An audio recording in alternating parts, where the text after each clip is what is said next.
প্রথম যেটা আমাদের ডিএসি মহোদয় বলেছেন, ফেনী শহরের 60% পানি নিষ্কাশন হয় পাগলিছড়া দিয়ে। এই পাগলিছড়ার উপরে পৌরসভার উদ্যোগে বিগত সময়ে আবু বকর সড়কের মুখোমুখি যে মার্কেটটা করা হয়েছে এটা ভাঙতে হবে।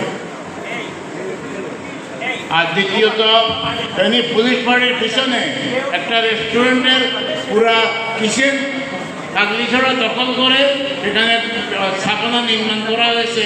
এটা যদি এগুলো যদি অপসারণ করা হয় তাহলে আমাদের পানি উন্নয়ন বোর্ডের সম্মানিত মহোদয় যে পাম্পিং করে পানি নিষ্কাশনের যে প্রস্তাবনা করেছে এটা একটা ব্যয়বহুল এবং দুর্বল কাজ। তাই আগে খালগুলো এবং ড্রেনেজগুলো সমাধান বেশিরভাগ হয়ে যাবে। আমরা বুঝতে পেরেছি। আমরা